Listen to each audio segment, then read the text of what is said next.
ఎంకిపెల్లి సుబ్బి చావుకు వచ్చిందన్నట్లు ఓ వ్యక్తి తన భార్య విడాకులు ఇచ్చిందని చేసిన పనికి చాలా మంది ప్రాణాలపైకే వచ్చింది. కొందరు అరచేతిలో ప్రాణాలను పట్టుకొని పరుగులు తీసే క్రమంలో తీవ్ర గాయాలు పాలైతే మరికొందరు క్షతగాత్రులుగా ఆసుపత్రిలో చికిత్స పొందుతున్నారు. ఇక అతడేమో ఊచలు లెక్కిస్తున్నాడు. ఇంతకీ అతడు చేసిన పనేంటి అనేది తెలుసుకోవాలంటే లెట్స్ వాచ్ ది స్టోరీ.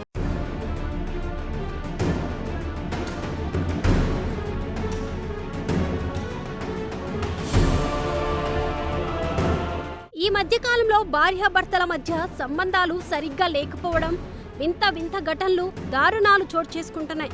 అక్రమ సంబంధాలు పచ్చని కుటుంబాల్లో చిచ్చు పెడుతుంటే భార్యలు భర్తలను చంపే ఘటనలు రోజు రోజుకి సమాజంలో తీవ్ర అలజడిని కలిగిస్తున్నాయి. ప్రతిరోజు ఎక్కడో ఒక దగ్గర భార్య భర్తను దారుణంగా హతమార్చిన ఘటన చోటు చేసుకుంటూనే ఉంది. అది మర్చిపోకముందే మరో సంఘటన వెలుగులోకి రావడంతో పెళ్లి చేసుకోవాలన్న యువకులు దడుస్తున్నారు. ఇక భార్యలను భర్తలు దారుణంగా హతమారుస్తున్న సంఘటనలు కూడా చోటు చేసుకుంటున్నాయి.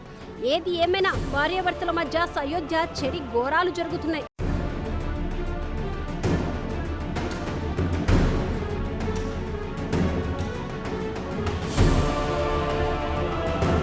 ఇక సౌత్ కొరియాలో ఓ భర్త తనకు భార్య విడాకులు ఇవ్వడాన్ని భరించలేకపోయాడు. మెట్రో రైల్లో ప్రయాణిస్తున్న అతను తన కంపార్ట్మెంట్ లో పెట్రోల్ పోసి నిప్పంటించాడు. లోపల జనం ఉండగానే ఈ దారుణానికి పాల్పడ్డాడు. ఆ వ్యక్తి చేసిన పని కారణంగా ప్రయాణికులు నరకం అనుభవించారు. డీటెయిల్స్ లోకి వెళితే సౌత్ కొరియా సియోల్ సిటీకి చెందిన 67 ఏళ్ల వ్యక్తి నల్ల బ్యాగుతో మెట్రో రైలు ఎక్కాడు. రైలు కొంత దూరం ప్రయాణించిన తర్వాత అతడు చుట్టూ చూశాడు. ఇక తనతో పాటు తెచ్చుకున్న బ్యాగ్ లో నుంచి పెట్రోల్ బాటిల్ బయటికి తీశాడు. పెట్రోల్ ను రైలు ఫ్లోర్ పై చల్లాడు. దీంతో అక్కడున్న ప్రయాణికులంతా భయపడిపోయారు. అక్కడి నుంచి పరుగులు తీశారు.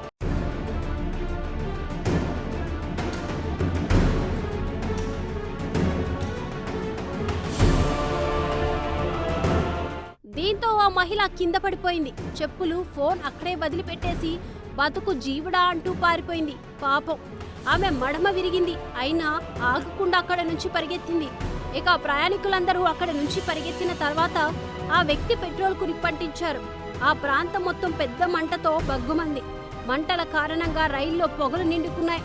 ఊపిరి ఆడక ప్రయాణికులు అల్లాడిపోయారు. 5 వ్యక్తులు అస్వస్థకు గురయ్యారు.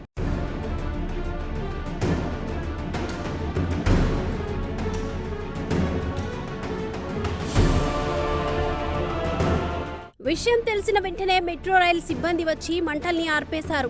ఇక ఈ ప్రమాదంలో ఒకరు గాయపడగా మరో 5 మంది అస్వస్థకు గురయ్యారు. ప్రాణ నష్టం సంభవించలేదు. రైలును తగలబెట్టిన వ్యక్తి అక్కడ నుంచి తప్పించుకొని పారిపోయాడు. కేసు నమోదు చేసుకున్న పోలీసులు దర్యాప్తు చేపట్టారు. ఆ దుండగుడిని వెతికి పట్టుకున్నారు. కోర్టులో హాజరుపరిచారు. ఇక ఆ వ్యక్తి భార్య విడాకులు ఇచ్చిందన్న కారణంతోనే ఈ దారుణానికి పాల్పడినట్లు చెప్పడంతో అందరూ షాక్ అయ్యారు. మొత్తానికి అతని ఫ్రస్ట్రేషన్ మెట్రో ట్రైన్ ప్యాసింజర్స్ పట్ల శాపంగా మారింది. ఇక దీనికి సంబంధించి వీడియో వైరల్ అవుతుండగా నెటిజన్లు రకరకాలుగా కామెంట్స్ పెడుతున్నారు. ప్రస్తుతం భార్య భర్తలకు సంబంధించి వార్తలు ట్రెండింగ్ లో ఉండడంతో ఈ వీడియో తెగ వైరల్ అవుతుంది.